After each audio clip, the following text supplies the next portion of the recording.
นี่เห็นแล้วนี่นี่เห็นบอกพี่น้องนี่โอ้โหมาพี่น้องนี่ตอนนี้กาบาซี่มาเพาะเห็ดเพาะเลยพี่น้องนี่พี่น้องนี่มาเด้อพี่น้องเด้อมาเก็บเห็ดเพาะน้ำกันพี่น้องป้าโทรมานครับพี่น้องเห็นบอกโทนี่พี่น้องนี่เดี๋ยวบาซี่กะอัปเดตให้พี่น้องเด้อเบิ่งเด้อนี่พี่น้องเห็นบอกนี่ป้าโทรเนาะกำลังน้อยๆเนาะหน่วยบ่ทันเป็นไงเพราะว่าหากับฝนตกใหม่ๆเมื่อคืนนี่พี่น้องนี่เด้บาซี่กะได้เพาะอันนี้เฮ็ดเพาะเนาะหน่วยบางใหญ่เลยพี่น้องเนาะไปพี่น้องมาเบิ่งน้ำกันนี่พี่น้องนี่เห็นบ่พี่น้องนี่โอ้โห3-4หน่วยเนาะเดี๋ยวก็สิเอาให้เบิ่งนี่1 2 3 4นี่เห็นบ่พี่น้องนี่4หน่วยเนาะ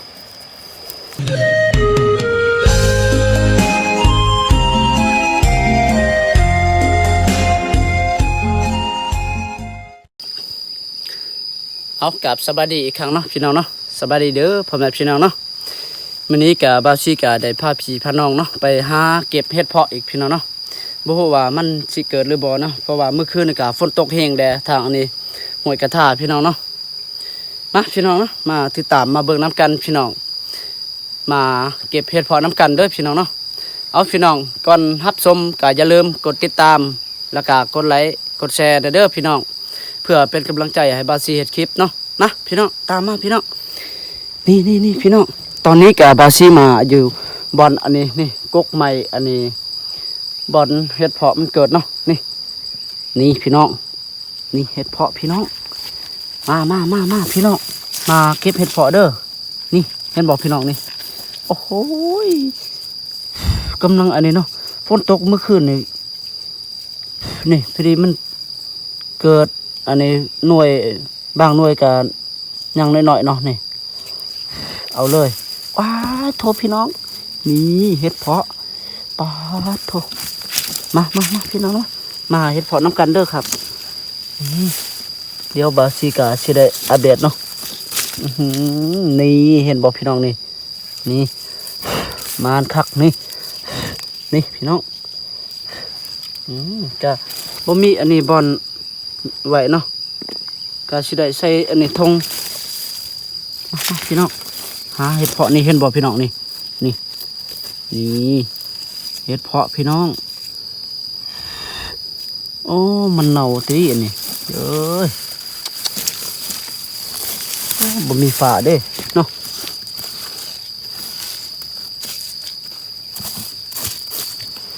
มาพี่น้องมาเห็ดเพาะน้ำกันพี่น้องหาเก็บเห็ดเพาะเด้อครับพี่น้องเท่านี้มันบ่มีเนาะบ่ฮู้ว่ามันอันนี้มันสิมีหลายหรือน้อยเนาะมาเบิ่งน้ำกันพี่น้องเนาะก็คือบาซีกาได้เห็นละบอลเดียวนี่บอลนี้เนาะโอ้ยนี่เด้พี่น้องนี่เห็นบ่พี่น้องนี่นะนี่มานมื้อนี้นี่เห็นบ่ปาดโทอยู่นี่อีกนี่นี่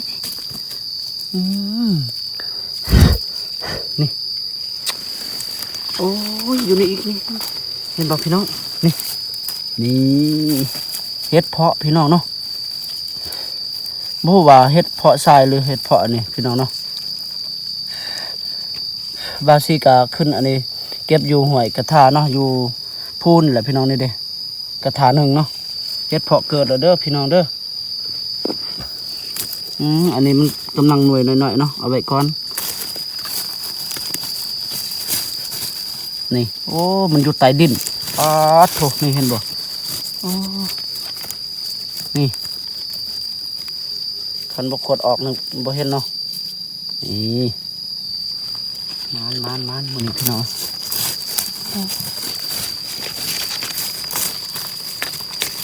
โอ้ยนี่เด้โถนี่มาพี่น้องพี่น้องนี่เห็นบ่เห็ดเพาะพี่น้องนี่ลองเป็นนี่โอ้ยนี่เด้นี่มานคักพี่น้อย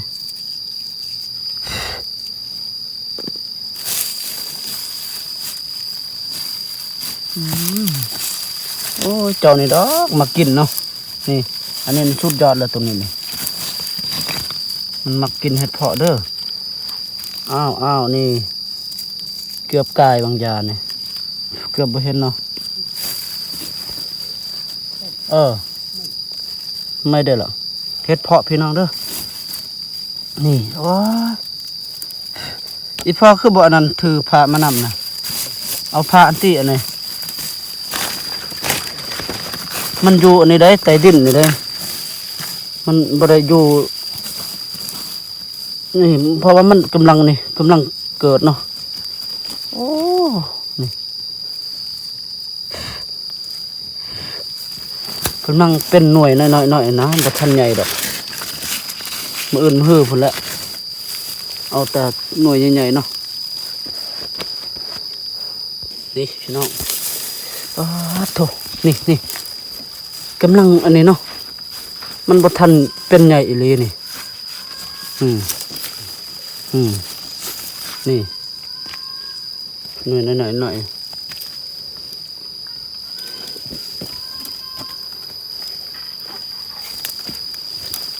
ไปอันนี้บ่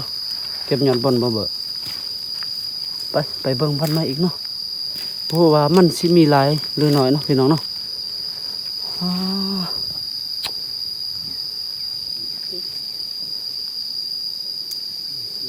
เท่านี้ก็บ่เห็นเนาะเห็นแต่บอนเดียวบางอย่างนี่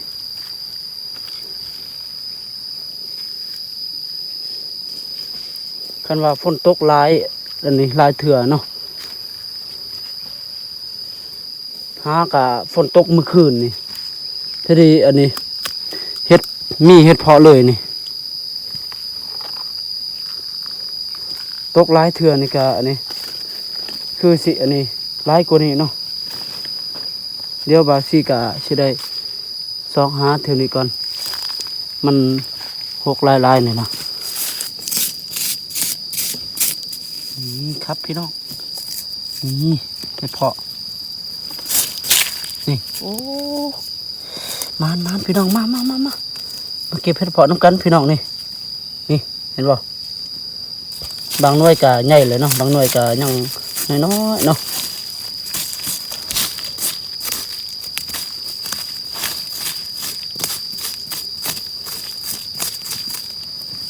นี่เห็นแล้วนี่เห็นบ่พี่น้องนี่โอ้โหนี่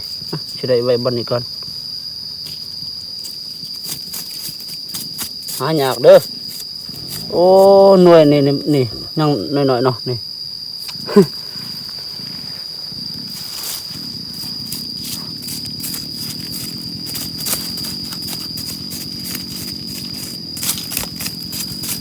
หมดทันหอดฤดูมันเนาะ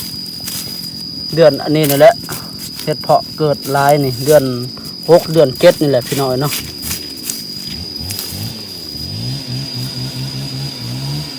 ก็สิได้ไว้ก่อน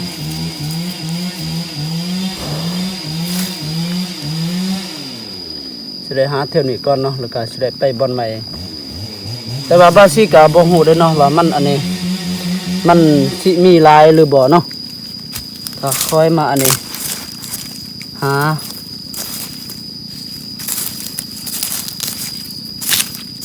นี่เด้เห็นแล้วหน่อยนึงนี่หายากเนาะ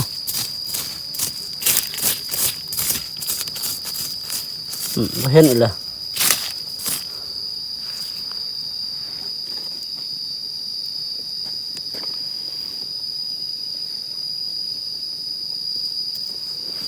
หาเท่านี้ก่อน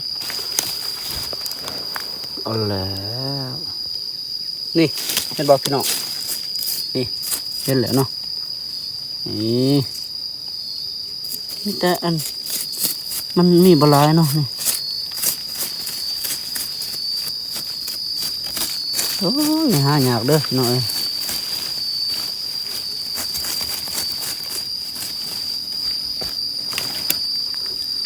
คันเฮาอันนี้หาบ่ค่อยหานี่ก็บ่เห็น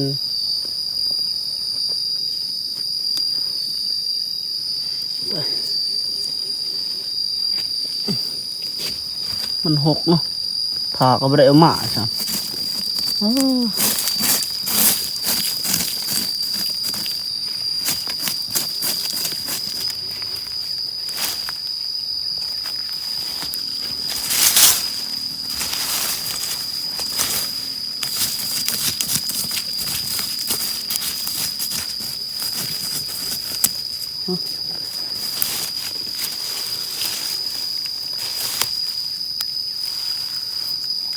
บ่เห็นซะแล้วมันมีแต่บางบอน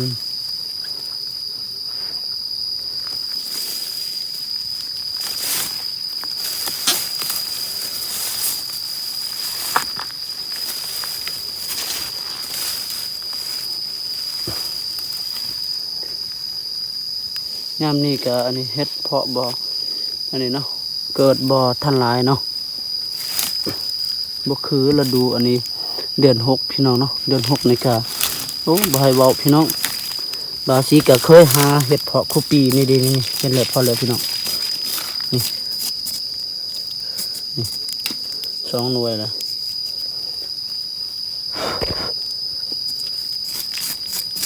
เคลียร์เบิ่งโอ้นี่เด้ตัวน้อยๆนี่โอ้เขามันลายต้นหน่อยนี่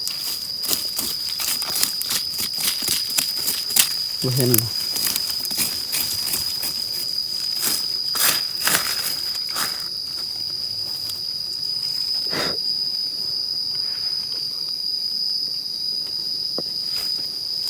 มันอยู่ในอีกนี่มันสิมีหรือบ่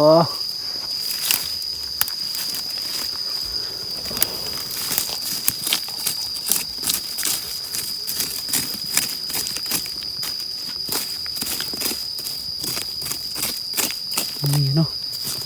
โอ้โหนี่เด้เจ้านี่นี่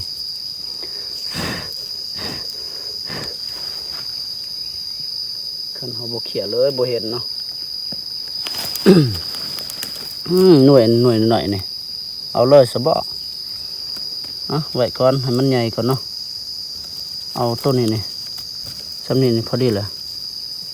นี่หน่อยซ้ำนี้ก็เอาเลย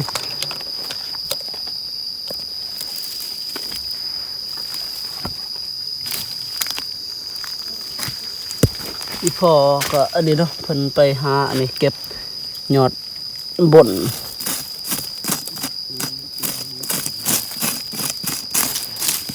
นี่พี่น้องนี่เห็นแล้วหน่อยหนึ่งนี่เอ้าใช่ว่ามันแตกอันนี้มันถือช่างมันแตกโอ้ยเสียดายเนาะ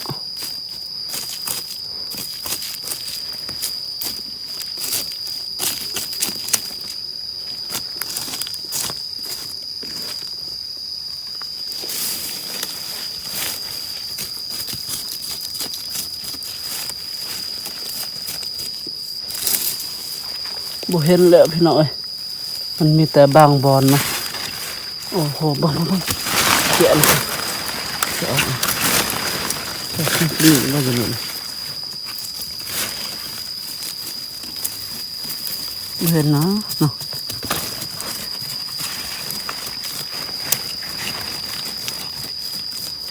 เฮ็ดเพาะเกิดไปเด้อพี่น้องเด้อทางบ้าน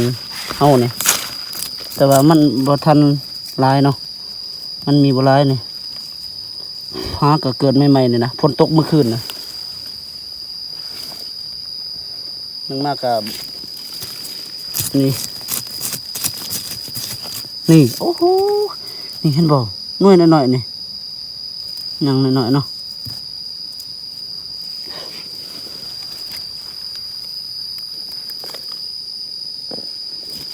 เขี่ยอีกเบิ้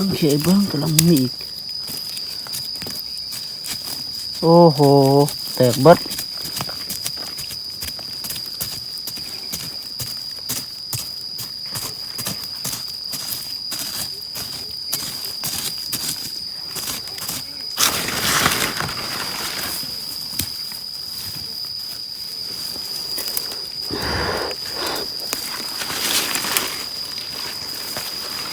มีแต่บ่อนเดียวเนาะ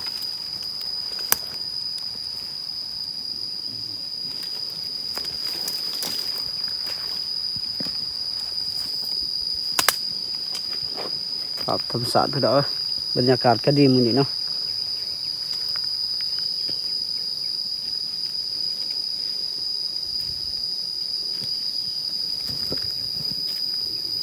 สิหาเฮ็ดเพาะนี่แหละพี่น้องเนาะ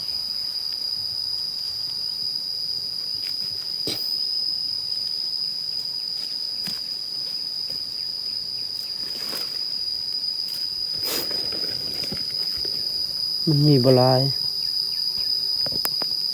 นี่ตอนนี้กาบาซี่มาเพาะเฮ็ดเพาะเลยพี่น้องนี่นี่พี่น้องนี่มาเด้อพี่น้องเด้อมาเก็บเห็ดเพาะน้ำกันพี่น้องป้าโทมานครับพี่น้องนี่เห็นบ่โทนี่นี่พี่น้องนี่เดี๋ยวบาซี่กะอัปเดตให้พี่น้องดูเบิ่งเด้อนี่พี่น้องเห็นบ่นี่ป้าโทเนาะ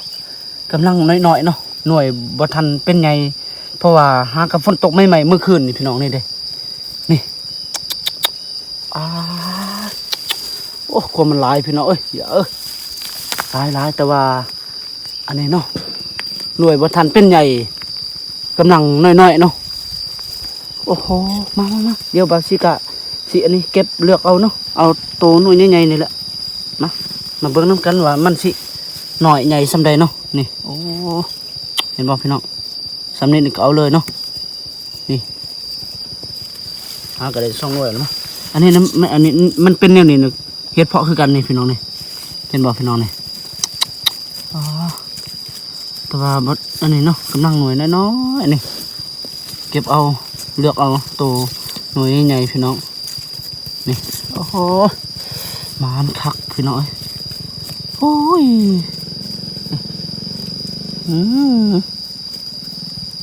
เอาเลยสำนี้เนาะ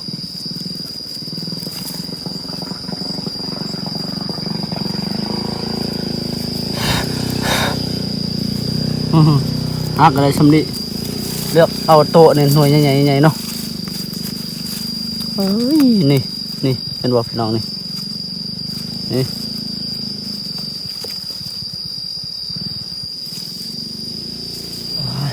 ปลาให้มันใหญ่กว่านี้ก่อนเนาะนี่มันหน่อยโพดนี่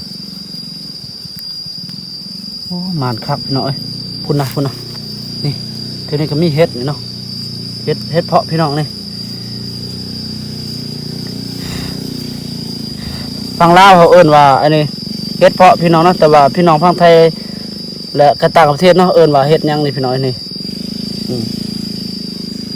กำลังหน่อยๆเนาะประมาณยังอันนี้มือ1 2 มือนี่ก็ใหญ่เลยเนาะหน่วยเป็นใหญ่เลยอันนี้หากับฝนตกเมื่อคืนเลย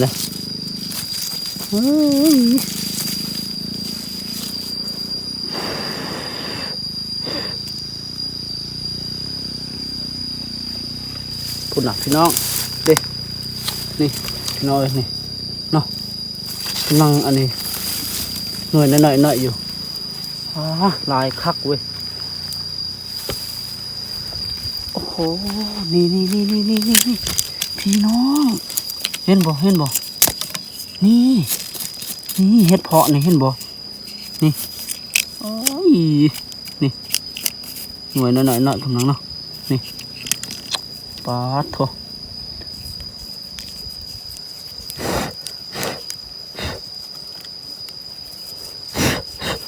นี่พี่น้องเอ้ยไปเบิ่งบอลใหม่อีกเนาะว่ามันสิลายสำใดเนาะ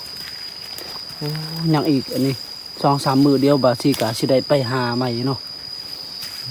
นี่พี่น้องนี่เห็นบ่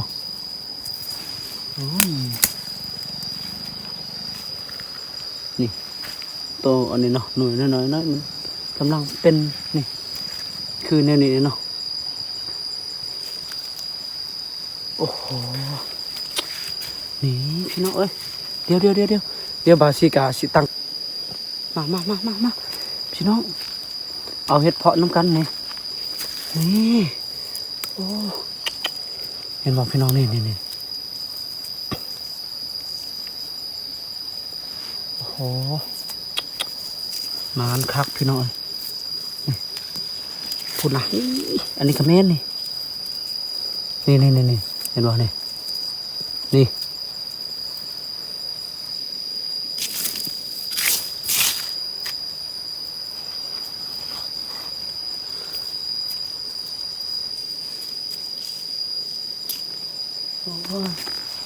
ไปนำกันเลยพี่น้องมาเบิ่งเท่านี้ดูอุปาโทพี่น้องเห็นบ่เห็ดเพาะนี่นะนี่โอ้ยอยู่ทางกระเมียนนะ อ้ความมันลายเลยนี่มาเก็บน้ำกันมานานคักมันนี่เลือกเอาโตหน่วยใหญ่ๆเนาะนี่อันนี้ก็แม่นเบิดเท่านี้นี่โอ้ยว้ายมันกำลังน้อยๆเนาะบททันเป็นใหญ่เลยเสียดายอย่างประมาณอีก3-4 มื้อเนาะพอดีงามนะเอ้าคนเบิ่งเท่านี้เบิ่งนี่บ่เห็นแต่หน่วยเดียวนะ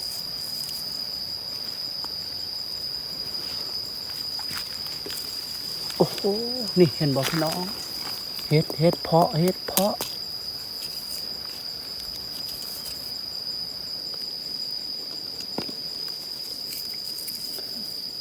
ทรายเด้อนี่เด้อพี่น้องนี่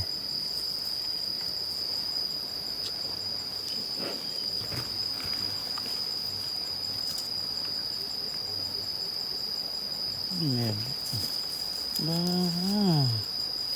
ตัวหน่อยๆ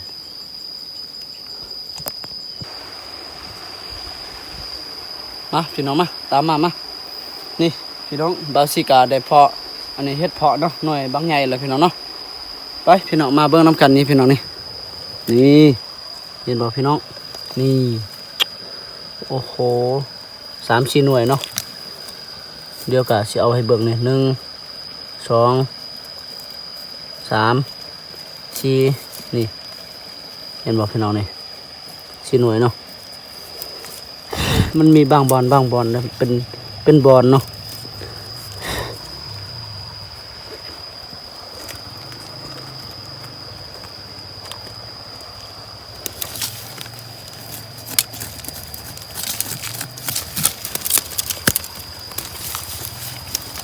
ไปหาอีกเนาะไปหาบอนใหม่อีกมองว่ามันสิมีอีกเนาะนี่พออีกแล้วเห็นบ่นี่เด้ตัวบางใหญ่เนาะนี่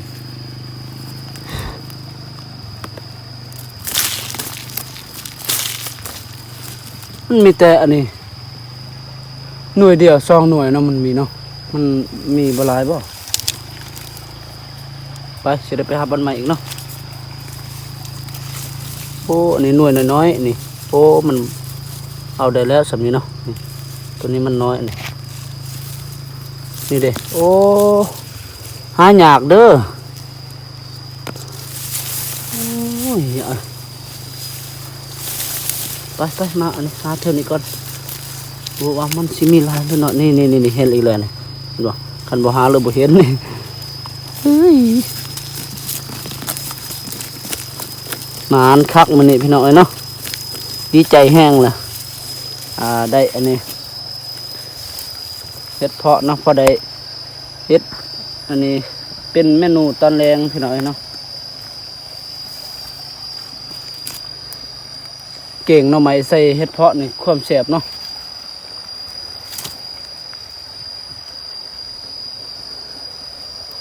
ไปหาบอลใหม่อีกเนาะรู้ว่ามันสิมีหรือบอลนี่มาเบิ่งบอลนี่อีกนะมันสิมีหรือบอลนี่นะ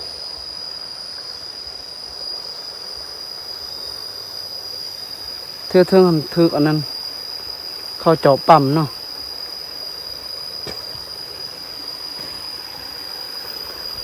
มันมาเกิดบอลใหม่อันนี้นี่แหละไม่ยากบอลนี่แม่นบอพี่น้องกกไม่ยากบอลนี่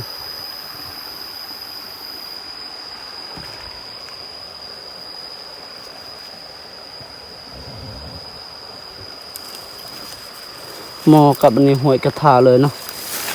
น้ำอันนี้น้ำห้วยกระทาไหลแหละพี่น้องนี่แต่ว่ามันยังเป็นคุ้นมันเปื้อนอยู่เนาะมันพอทำใส่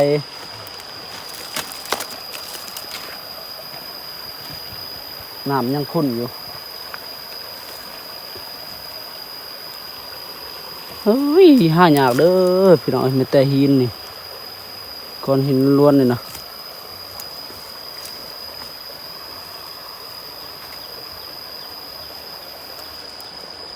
คือบ่เห็นแล้วเนาะบ่มีแล้วบ่นี่โอ้ยวังยาไปกายพี่น้องเอ้ยนี่นี่เนาะคันบ่อันนี้เบิ่งลบไปลบมานี่ก็บ่เห็นอีหลีนี่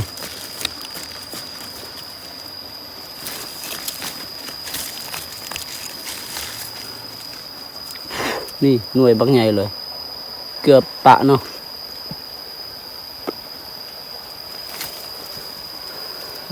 สองหาบอลใหม่อีกมันอยากเอาอยู่นี่แหละบางอย่างนี่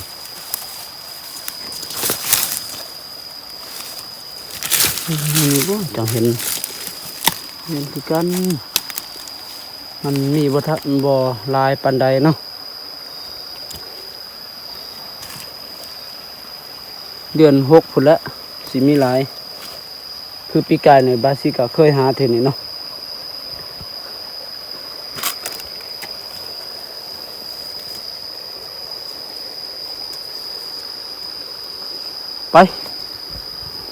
ไปพี่น้องเนาะ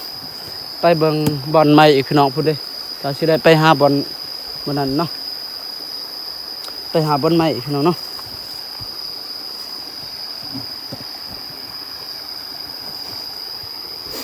ไปพี่น้อง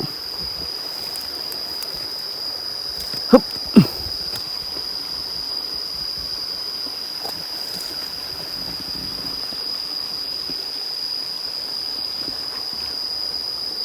เฮ้ย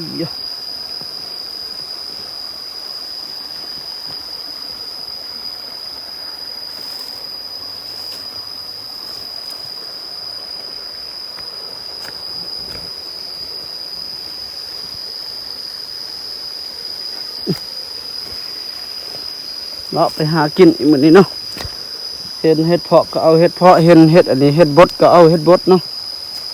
หน่อไม้นี่กำลังเป็นอันนี้เป็นหยอดเป็นแนงเด้หน่อไม้ไล่พี่น้องนะมาเบิ่งบ้านกกอันนี้เนาะมั่วว่ามันสิเกิดหรือบ่นี่เนาะสิลองหาอันนี้หาเบิ่งเท่านี้ก่อน